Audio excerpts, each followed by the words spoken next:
General retired فیض حمید کی سزا کا وقت قریب آ گیا. یہ اندیا دیا رانا ثناء اللہ نے. یوں ہی فیلڈ مارشل آصم منیر کا چیف آف ڈیفنس فورسز کا نوٹیفیکیشن جاری کیا گیا. اس کے ساتھ ہی یہ اندیا بھی دے دیا گیا کہ جنرل فیض حمید سزا کے لیے تیار ہو جائے.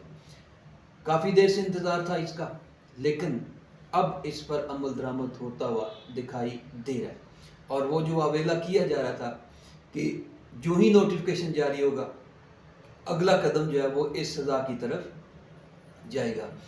تو اسی طرح پاکستان وہ ملک ہے جس میں بڑی تیزی کے ساتھ تبدیلیاں رونما ہوتی ہیں. خاص طور پہ اس کا جو سیاسی منظرنامہ ہے وہ بڑی تیزی کے ساتھ تبدیل ہوتا ہے. اب جب نوٹیفیکیشن جاری ہو گیا یقیناً ایک نیا سیٹ اپ اور ایک نئی صورتحال جو ہے وہ جنم لے گی. اس کی طرف بھی کیا سرائیاں شروع کر دی گئی ہیں. اسی طرح اب جو بانی پی ٹی آئی کو کچھ سہولیات حاصل تھیں، اور وہ سہولیات کیا تھیں، ان میں بعض اوقات ملاقات ہو جاتی تھی. اب وفاقی حکومت نے اس کے اوپر بھی پابندی عائد کر دیا. اس کا واضح اعلان کیا گزشتہ روز اعظم نذیر تارڑ اور عطا تارڑ نے ایک مشترکہ پریس کانفرنس کے دوران انہوں نے اعلان کیا. تو یہ ہماری آج کی سٹوریز ہیں. میں میاں افتخار، اور امید ہے کہ اگر آپ کو ویڈیو میں دیا گیا مواد پسند آئے تو یقیناً اسے سبسکرائب کریں گے، لائک کریں گے اور کمنٹس بھی جاری کریں گے. تمہاری پہلی سٹوری جس کی طرف ہم نے جانا ہے وہ جنرل فیض حمید کی سزا کے حوالے سے. ہم سب لوگ جانتے ہیں بہت ساری مختلف کہانیاں، مختلف ثبوت سامنے آنے کے بعد جنرل ریٹائرڈ فیض حمید کے خلاف کارروائی کی گئی. انہیں بعض موقع پر سیاست میں، سیاسی معاملات میں مداخلت میں تنبیہ کی گئی، لیکن ان کی ذات کے اوپر کوئی اثر نہیں ہوا. وہ اپنا ایک پورا نیٹ ورک رکھتے تھے اور اس کو لے کے آگے گھومتے تھے، اور ایک مخصوص جو لابی ہے یا مخصوص گروپ ہے اس کی حمایت کے لیے یہ سارا کچھ کرتے آ رہے تھے. اس کے علاوہ بھی ان کی طرف بہت ساری انگلیاں اٹھائی گئی، بہت سارے ان کے اوپر الزامات عائد کیے جاتے ہیں. خاص طور پہ پچھلے دور حکومت کے دوران جب عمران خان صاحب یہاں پہ حکومت کر رہے تھے، اس دوران جو کچھ انہوں نے کیا وہ ساری دنیا کے سامنے ہے. تو ان مختلف الزامات کے تحت جو ہے نا انہیں گرفتار حراست میں لیا گیا، اور اب ان کافی ماہ گزر چکے. مختلف مواقع کے اوپر یہ سوال اٹھایا جاتا تھا کہ آخر انہیں کب سزا دی جائے گی، وہ وقت کب آئے گا کہ جب انہیں سزا ملے گی یا اس کے اوپر عمل درآمد ہوگا، جبکہ سارے پروف، سارے شواہد ان کے خلاف جاتے ہیں، انہیں کسٹڈی میں رکھا گیا، سارا کچھ کیا گیا. تو اس کے اوپر سوالات اٹھائے جاتے تھے. اب شاید وہ وقت قریب آتا جا رہا ہے. بہت سارے لوگ تھے جنہیں امید تھی کہ جو ہی یہ نوٹیفیکیشن جاری ہوگا کہ جنرل عاصم منیر کا بطور ڈیفنس فورسز کے چیف کے طور پہ جب ان کا نوٹیفیکیشن جاری ہوگا تو اس کے ساتھ ہی اس کے اوپر عمل درآمد کا سلسلہ بھی شروع ہو جائے گا. اور وہ سلسلہ اب شروع ہوتا ہوا دکھائی دے رہا ہے، اور ہمیں بہت جلد جو ہے یہ خبر سننے کو ملے گی کہ جناب انہیں سزا سنا دی گئی ہے. وہ سزا کیا ہو سکتی ہے، بہت سارے لوگ اس کے بارے میں بھی مختلف انداز میں گفتگو کرتے ہیں، اور وہ گفتگو کیا ہے کہ انہیں جو ہے نا اپنے کرتوتوں کی بنیاد کے اوپر وہ سزائے موت بھی سنائی جا سکتی ہے، تاکہ اس چیپٹر کو ہمیشہ ہمیشہ کے لیے کلوز کیا جائے. تو رانا ثناء اللہ نے گزشتہ روز ایک نجی ٹی وی کے پروگرام میں بیٹھے ہوئے یہ بات کی کہ عنقریب جو ہے نا وہ اس کے اوپر عمل درآمد ہوگا اور یہ سزا سنا دی جائے گی.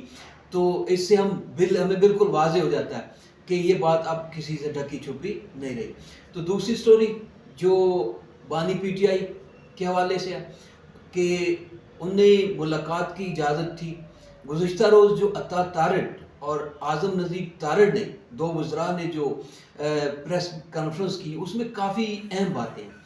ایک انہوں نے کہا جی کہ ان کی بہنوں کی انٹری بھی اب بند کر دی گئی ہے، کیونکہ ان سے معاہدہ کیا گیا تھا، کانٹیکٹ کیا گیا تھا کہ آپ کسی طرح کی سیاسی گفتگو نہیں کریں گے، خاص طور پہ باہر آ کر پراپوگنڈا نہیں کیا جائے گا. لیکن وہ باز نہیں آئی. عطا تارڑ نے واضح الفاظ کے اندر کہا کہ جناب اس پراپوگنڈے کو ہم قابل قبول نہیں ہے. اب عظما خان ہو، علیمہ خان ہو یا کوئی اور ہو، ان سے ملاقات نہیں ہوگی. حالانکہ جیل مینول کے حساب سے دیکھا جائے تو ایک ویک کے اندر ایک ملاقات کی اجازت ہے. اگر जेल सुपरडेंट ये समझे कि इस मुलाकात से कोई सिक्योरिटी के खदशात पैदा होते हैं, कुछ ऐसे मसाइल पैदा होते हैं, तो वो उसको मनसूख कर सकता था। लेकिन ये मुलाकात जो हुई थी वो 29 डेज़ के बाद हुई। 29 डेज़ का लंबा दौरानिया होने की वजह से कई शकूक व शुबहात भी जन्म लिए। लेकिन अब इन्होंने खुद ही इस चीज़ को भी जो है ना वो बिल्कुल फंसे पूछ डाल दिया और मजबूर कर दिया हुकूमत को कि वो ये इक़दाम उठाए, क्योंकि बाहर आकर प्रोपेगेंडा किया गया और उसके नतीजे में जो है ना वो हुकूमत ने अब वाज़े तौर पे ऐलान कर दिया कि अब किसी तरह की कोई मुलाकात नहीं होगी। साथ ही आज़म नज़ीर तारड़ जो अता तारड़ के साथ बैठे थे, उन्होंने बात की। उन्होंने कहा जी कि पहली बात तो ये है कि अगर किसी ने जेल तोड़ने की कोशिश की या कोई ऐसा इशू पैदा करने की कोशिश की तो रियासत भरपूर पूरी ताकत के साथ जो है वो कार्रवाई करेगी। इसका मतलब यह है कि ये खदशा है कि कहीं जेल ना तोड़ दिया जाए या जेल तोड़ने की कोशिश ना की जाए या कोई ऐसा कदम ना उठाया जाए, या पीटीआई के वर्कर्स या इनके रहनुमा जो है ना जो रोज़ धमकियां देते हैं कि जनाब हम आपके खिलाफ जो है ना एहतजाज लॉन्च कर देंगे, कोई तहरीक लॉन्च कर देंगे, वो सारा कुछ, तो शायद इन्हें को खतरा, तो उस बुनियाद के ऊपर एक तो आज़म नज़ीर तारड़ साहब की ये बात खासी अहम है कि जिसमें वो ये कह रहे हैं कि जनाब किसी ने भी जेल तोड़ने की कोशिश की तो हम उसका जवाब देंगे, रियासत उसका जवाब देगी और इनको मुंह की खाना पड़ेगी। इसके साथ साथ एक जो नया इकदाम किया गया वो अडयाला जेल की सिक्योरिटी चंद रोज पहले भी उसमें इजाफा किया गया, 5 न्यू पॉकेट्स बनाए गए, वहाँ पे मुतअद्दिद एहलकार तैनात किए गए 24 आवर्स के लिए जो रोटेट होते थे, उसके अंदर बहुत सारे इलाकों को शामिल किया गया। अब रात से एक फौरी तौर पर कदम उठाया गया और उसको इम्प्लीमेंट भी कर दिया गया, और वो ये है कि जेल के कई इलाके जो मुल्का इलाके हैं उन्हें भी रेड जोन करार दे दिया गया कि यहाँ तक भी किसी की आमद जो है वो उसको बर्दाश्त नहीं किया जाएगा। तो अता तारड़ साहब ने आज़म नज़ीर तारड़ साहब ने वाजे किया था कि यहाँ पे इनकी बहनें आती हैं, दूसरे लोग आते हैं और अमन अमान का इशू जो है ना वो पैदा होता है।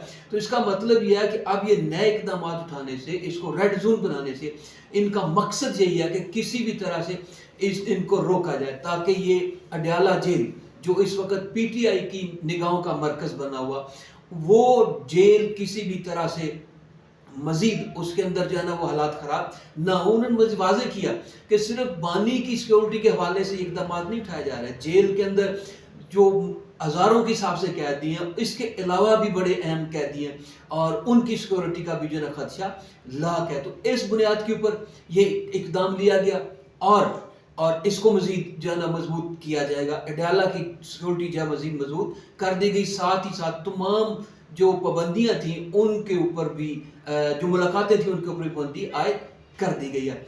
तो हुकूमत नए से नए इकदाम उठा रही है ताकि किसी भी तरह से इस सारे प्रोपेगेंडे को जो कि मुलाकात के बाद किया जाता था उस प्रोपेगेंडे को रोका जाए और उससे इन्हें कुछ भी हासिल ना करने दिया जाए। इसी तरह से पाकिस्तान के अंदर इस वक्त वफाकी हुकूमत और केपी हुकूमत जिसको लीड कर रहे हैं सोहेल अफरीदी, उनके दरमियान अच्छी खासी कशमकश चल रही है। वाज़े तौर पर वफाकी हुकूमत की तरफ से राना सनाउल्लाह और दूसरे लोग मौक़िफ़ अपना रहे हैं कि वो दहशत गर्दी के खिलाफ जो इवन पॉलिसी है उनको भी इम्प्लीमेंट नहीं कर रहे। सोहेल अफरीदी इसके रास्ते में भी रुकावट हैं और उनके ऊपर इस वक्त मुतअद्दिद करप्शन के इल्ज़ामात भी सामने आ चुके।